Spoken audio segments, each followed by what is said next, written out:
ព្រះបុណ្យទូលទ្រង់ចេញទៅគ្រប់ទីកន្លែងទោះជួបជុំភ្ជុំមាមិនរីថយឡើយយើងនឹងទៅប្រាប់គេឲ្យដឹងឆ្លងសមុទ្រកាត់ភ្នំខ្ញុំមិនរអាព្រោះខ្ញុំមានទ្រង់ជាទីពឹងអំណរលីទឹកភ្នែកក្នុងព្រះគុណដ៏ធំនាំដំណឹងនៃព្រះសង្គ្រោះព្រះយេស៊ូវអើយសូមទ្រង់បានប្រាកដមកជីវិតនេះកូននៅយូរប៉ុណ្ណាដោយក្តីស្រឡាញ់និងសេចក្តីមេត្តាបំរើបិតាជាព្រះលើគ្រប់អ្វីទាំងអស់យើងត្រូវការព្រះអង្គសូមប្រទានកម្លាំងឲ្យទូលបង្គំឲ្យគូបានរស់បម្រើព្រះអង្គនាំដំណឹងនៃព្រះសង្គ្រោះប្រាប់ទៅមនុស្សគ្រប់គ្នា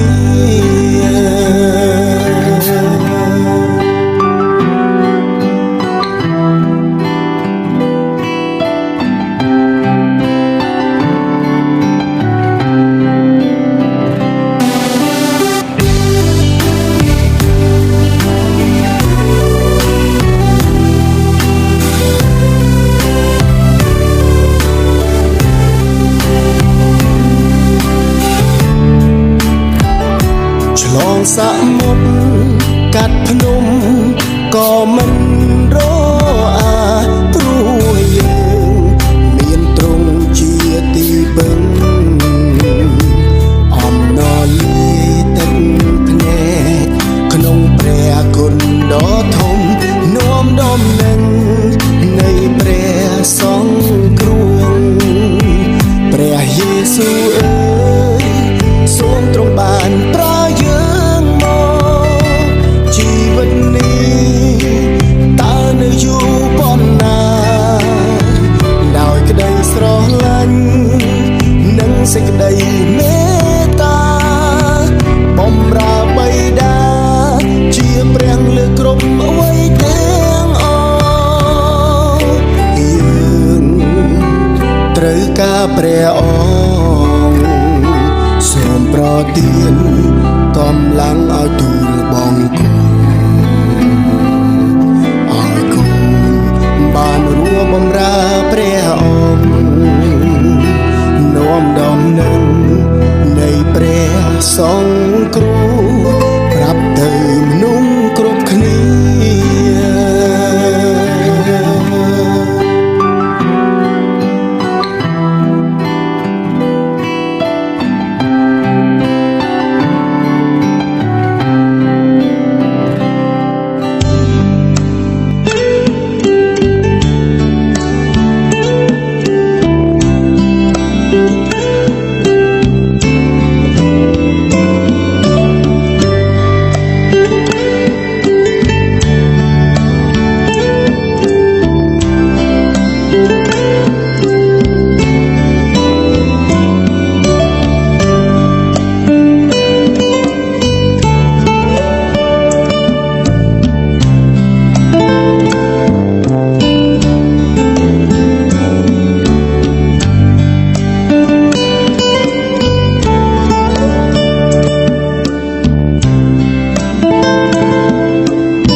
។